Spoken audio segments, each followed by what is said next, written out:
Mabuti ang Diyos na sa atin ay nagmamahal. Praise the Lord, Diyos.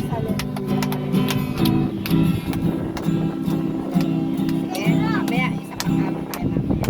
Yes. Okay. So, sinong nakahandang makinig ng salita ng Diyos? Sigaw.